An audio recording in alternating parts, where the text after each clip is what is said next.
Donc Bruno, qui nous vient de Belgique, et on est très content de l'avoir avec nous.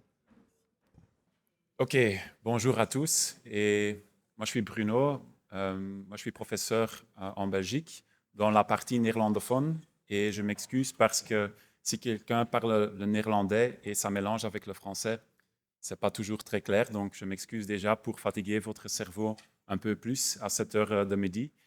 Alors, moi, je vais parler de cerveau aussi aujourd'hui, si même le IA ne sait pas ce qui est en train de se passer avec ma langue. Anyways, OK. Donc, moi, j'ai parlé de l'intégration de la dimension neurologique dans la rééducation de la cheville.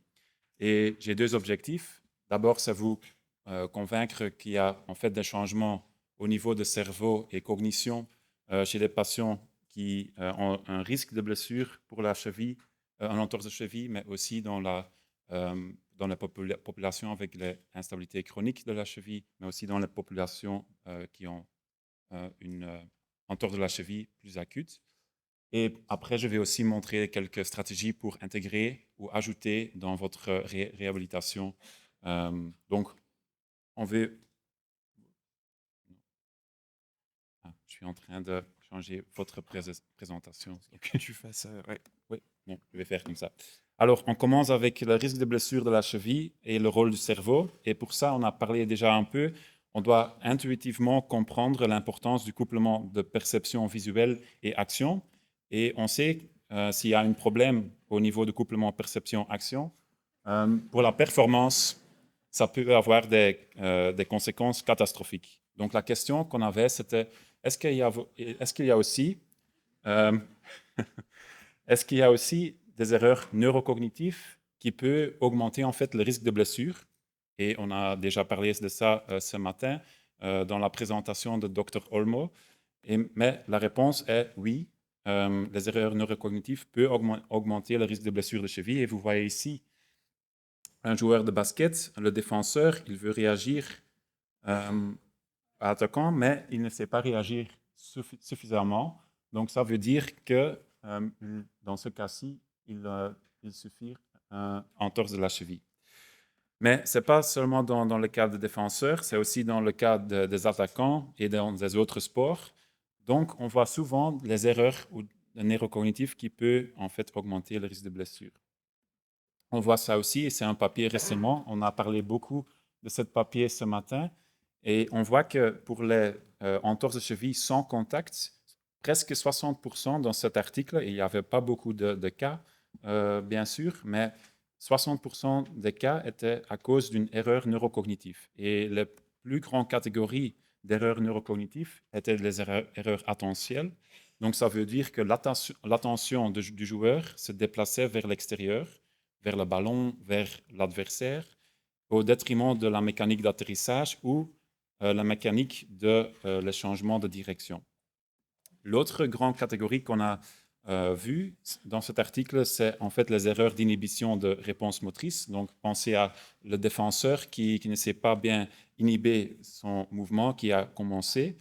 Et là, on voit que les athlètes sont un peu trop lents pour modifier leur mouvement biomécaniquement. Et c'est lié à des actions plutôt trompeuses ou déceptives des adversaires et les situations de pressing, donc de nouveau dans le défenseur. Et il y a des facteurs influençants qui influencent la neurocognition, et je n'ai pas le temps de parler de tous les facteurs aujourd'hui. Il y a beaucoup de revues systématiques, mais aussi les méta-analyses sur les facteurs comme le sommeil qui n'est pas bien géré, mais aussi la commotion cérébrale qui peut affectuer en fait la neurocognition.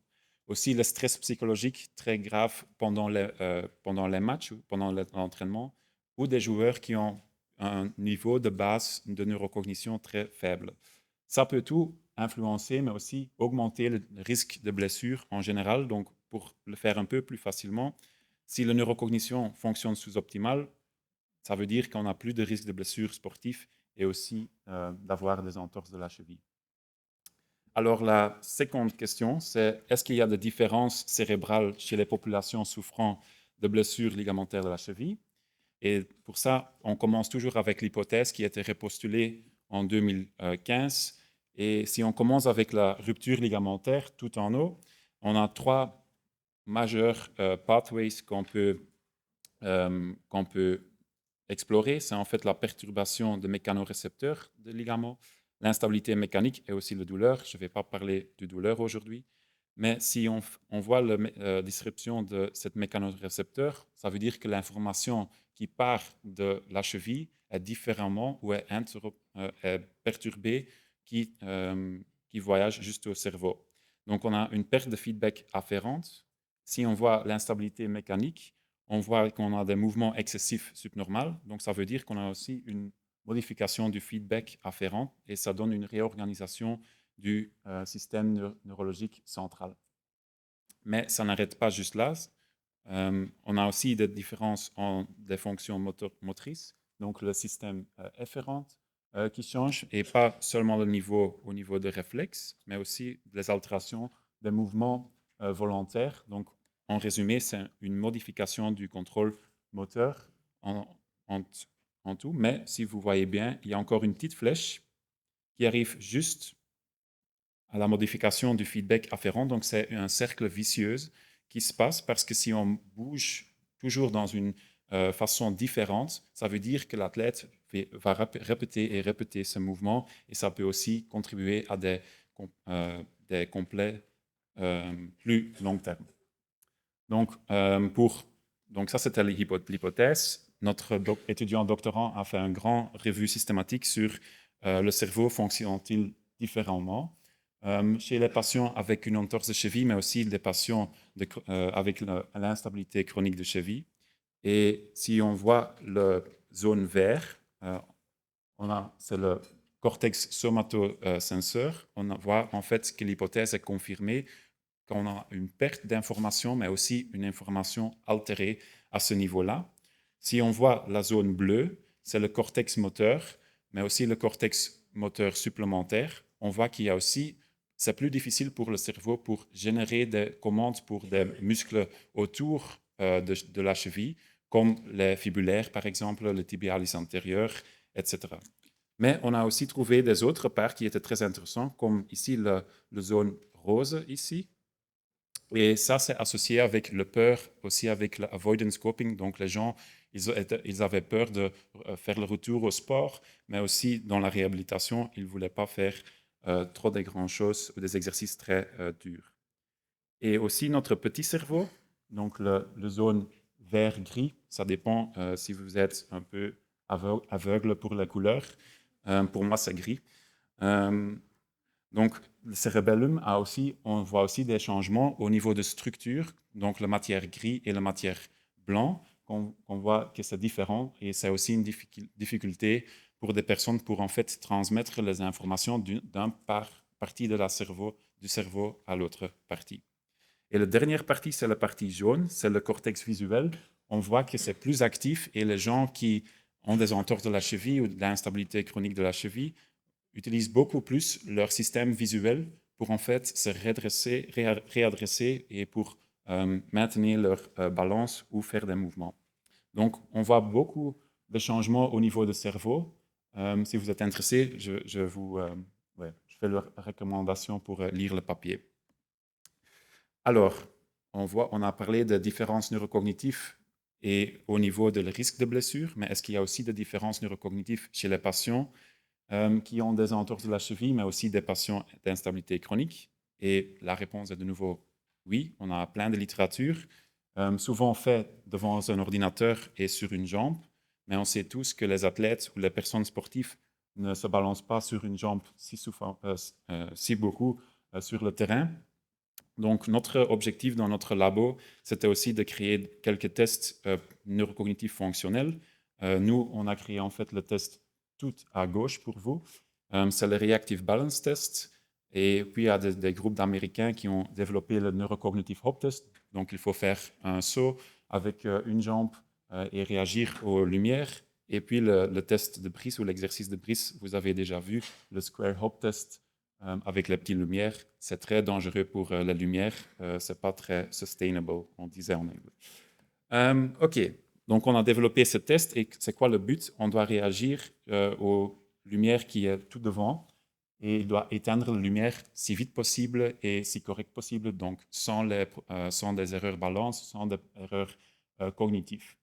Et on a testé ça dans les personnes en pleine santé et c'était fiable, c'était validé. Et voilà, une erreur de balance. Donc, notre étudiant de PhD, il a testé ça dans des patients avec l'instabilité chronique de cheville. Et qu'est-ce qu'on a vu? Pour le temps de réaction, on ne voyait pas de différence entre le groupe de Chronic Ankle Instability, le CAI, comparé avec le groupe contrôle en pleine santé, le bleu, le CON. Mais ce qui était bien différent, c'était l'accuracy ou la précision. Donc, les personnes avec l'instabilité chronique, donc ici le rouge, faisaient beaucoup plus des erreurs de balance, faisaient beaucoup plus des erreurs cognitives comparé avec le groupe en pleine santé, le bleu. Et on vient en fait de finir une revue systématique, on est presque là, et c'est un résumé en fait de tous les domaines cognitifs qui sont affectués dans les patients avec instabilité de chronique de cheville ou avec des entorses de la cheville. Et on a aussi fait un couplement avec les tests qui sont utilisés pour ça, et on espère que les cliniciens peuvent utiliser ça pour des exercices ou pour former des tests. Donc, ici, en résumé succinct, c'est les blessures ligamentaires de la cheville. Ça veut dire que ce n'est pas des pathologies seulement musculosquelettiques, c'est vraiment des pathologies neuromusculosquelettiques. Et ça, c'est la nouvelle figure dans notre papier qui était presque publié, Brice. On a eu les proof la semaine passée. Donc, ça, c'est une bonne résumé de ce que j'ai dit. Alors, la question que j'ai. Oui, je reçois beaucoup de cliniciens alors. Donc, merci, monsieur le chercheur. Mais alors, que dois-je faire avec ces informations-là? Et alors, je réfère à la présentation de Brice, bien sûr. Mais je commence toujours avec rester faire ce que vous déjà faites déjà, parce que vous faites plein de choses qui sont bonnes, comme l'entraînement de force proprioceptif, neuromusculaire et de balance. Donc, c'est hyper bon pour le cerveau, c'est hyper bon pour le patient. Donc, restez faire des choses comme ça. Alors, que pouvez-vous ajouter? C'est donner du temps un peu plus au corps pour s'adapter parce que le système neurologique a besoin d'un peu plus de temps pour s'adapter avec les exercices. Donc, ça veut dire qu'on a un peu plus de temps pour la rééducation plus complète, peut-être. Et on peut utiliser les principes d'apprentissage moteur pour le motor skill learning, mais aussi les perceptions et l'action qu'on a vues et la neurocognition.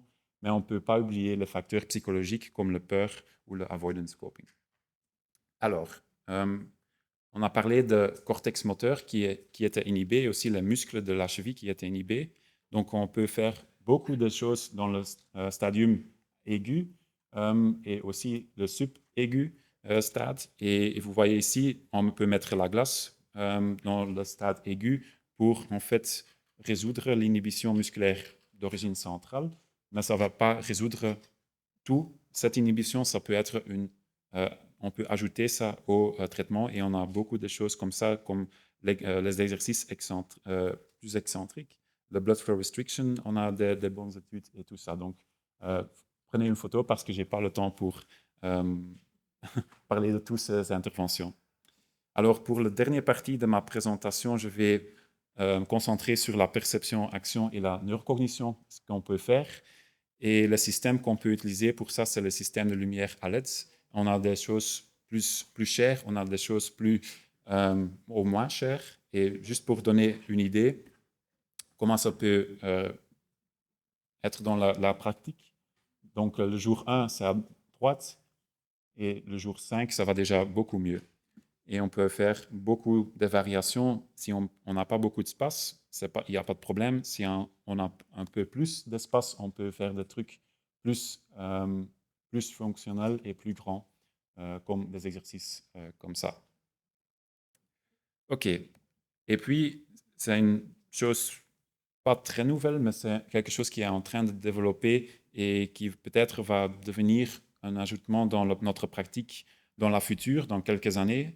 Et c'est la réalité virtuelle. On a vu que pour le début de la réhabilitation, mais aussi dans le mid-stage de réhabilitation, on a des bénéfices pour des patients qui utilisent la réalité virtuelle. Et j'ai aussi un petit clip comment ça peut sembler dans la pratique. Donc, vous voyez à droite le patient qui fait les exercices. Donc, on est dans une salle, on peut se mettre sur 2 jambes, une jambe, on peut changer les paramètres. Le rebondi, on peut dire que c'est un rebondi qui est plutôt haute ou pas vraiment. Un basket, un foot, on peut faire des tâches cognitives dans cette réalité virtuelle. Donc, on n'a pas besoin de beaucoup d'espace, mais ça doit être toujours safety first, je disais. OK, mais ça sont des trucs qui peuvent coûter un peu plus cher, mais ajouter les aspects neurocognitifs, ça ne doit pas coûter cher. Si vous achetez des plots comme ça, c'est 10 ou 20 euros. Ça dépend. À Paris, c'est peut-être 50 euros. Mais ça ne doit pas coûter cher et vous pouvez déjà commencer avec des papiers qui sont en couleur à travailler avec les patients. Ou vous pouvez utiliser des applications sur votre smartphone. Cette application n'est pas gratuite totalement, mais il y a des exercices qui sont gratuits dedans, donc switched on. Donc ici, vous voyez qu'un patient est en train de pratiquer le motor inhibition, donc l'inhibition de moteur au niveau cognitif avec un squat, mais si on progresse dans la réhabilitation, on peut faire des trucs plus difficiles sur le terrain. Et donc, il faut réagir aux couleurs vert. Et si c'est la couleur rouge, on doit faire à l'autre direction ou bouger dans l'autre direction.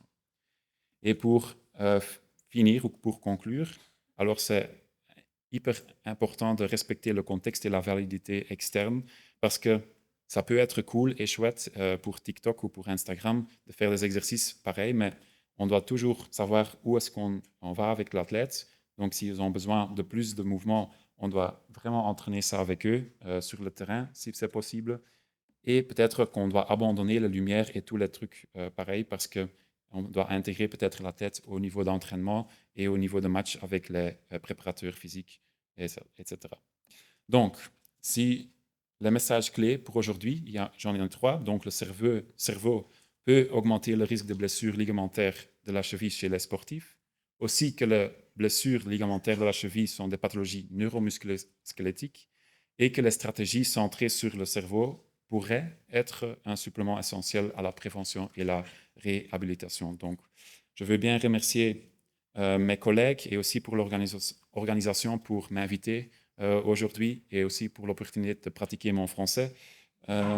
Et si vous avez encore des questions, vous pouvez toujours m'envoyer un email ou connecter par des autres réseaux. Et il n'y a pas de souci parce que j'ai ChatGPT, donc c'est plus facile. Donc, merci.